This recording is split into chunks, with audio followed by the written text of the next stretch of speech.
Ce jeune homme qui s'apprête à prendre le train a été élu à 28 ans député de la Vienne. Chaque vendredi matin, à 7h30, il rentre à Poitiers. À bord, il retrouve un camarade député, lui aussi élu du Poitou. Les deux hommes se sont installés en première classe. Quand ils voyagent, pour eux, c'est gratuit. Il y a le code ici, et pour avoir un billet, on appelle le code transport. Et on a une carte de circulation, qui est celle qui est donnée à tous les députés. En sachant que pour le métro, on a le même type de carte. Ah, vous avez le métro aussi qui est payé par l'Assemblée? Ouais. D'accord. Donc ça, c'est votre carte de métro? Exactement. Et ça, c'est les cartes de train, donc ça, c'est de la Ça, c'est votre abonnement de train? Exactement. Voilà. D'accord. Et vous avez le droit à la première classe? Voilà. Et c'est illimité. Il peut circuler partout en France quand il veut. Mais surtout, quand il doit payer ses dépenses, il a une carte bancaire spéciale frais professionnels. Débité sur un compte que l'Assemblée alimente, 5 372,80 € chaque mois. Cette enveloppe s'appelle l'IRFM, l'indemnité de frais de mandat. De quoi régler les cafés au bar du TGV. Et quand il arrive en gare, c'est la même carte bancaire qu'il utilise. Frais de parking, ça passe dans vos frais de mandat? Ouais, enfin, en fait, tout ce qui est les frais de déplacement, donc là, on a vu le train, on récupère ma voiture tout à l'heure. C'est le frais de mandat aussi qui paye votre voiture? Ouais. Pour ses déplacements dans sa circonscription, le député a droit à une voiture de fonction. Bon, je suis curieux de voir votre limousine. Ah ouais. Vous n'allez pas être déçus.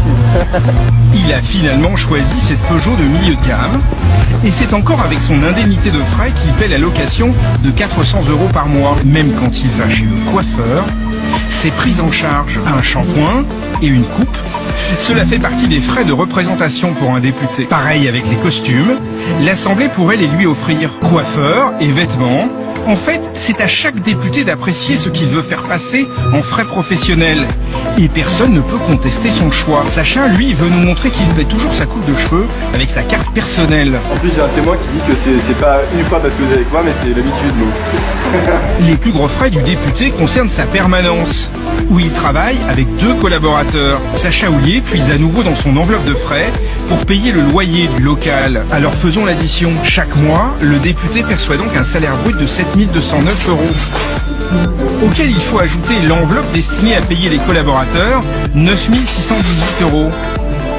Et puis pour ses frais, le parlementaire perçoit 5 372 €, 12 000 € par an pour les timbres et les recommandés, plus 4 200 € par an pour les abonnements téléphoniques et numériques, plus 2 800 € par an de frais de taxi, et un forfait de 15 000 € versé en une fois pour s'équiper en informatique. Au final, ramené au mois, un député se voit verser la coquette somme de 24 000 €.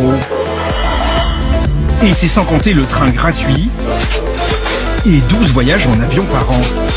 Mais il y a tout de même une énorme faille dans ce système. Pendant des années, et jusqu'en décembre dernier, certaines de ces enveloppes n'étaient pas du tout contrôlées.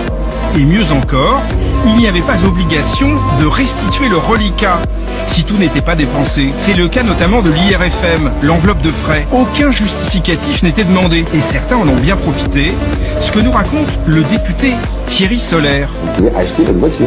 Avec l'IRFM? Bien sûr. Et ça vous paraît légitime ou pas, d'avoir fait ça? Non, l'avoir fait, c'est le fonctionnement que vous incitez à faire. D'ailleurs, vous avez même les banques qui arrivent et qui, au début, qui sont présentes à l'Assemblée, qui viennent vous expliquer les crédits qu'elles vous donnent pour l'acquisition de la voiture, parce que l'IRFM, au départ, ça se passait comme ça. Et donc tout le monde a fait ça. Il y en a même qui ont fait plein de choses encore beaucoup plus contestables sur un plan de l'éthique. C'est une permanence. Oui. Vous êtes député, vous êtes élu, vous êtes élu pour vous, Cahors, vous voulez, vous achetez votre permanence, député, c'est vous, une personne physique qui l'achetez. C'est l'IRFM qui rembourse tous les mois pendant la durée du mandat, puis à la fin du mandat, la permanence elle est avec qui? Elle est à vous. Ainsi, avant 2015, certains, au lieu de louer, ont acheté leur permanence. Et c'est l'argent public qui a remboursé l'emprunt. Mais surtout, chaque député pouvait encore, jusqu'en décembre dernier, garder dans sa poche la partie de son enveloppe de frais non utilisée.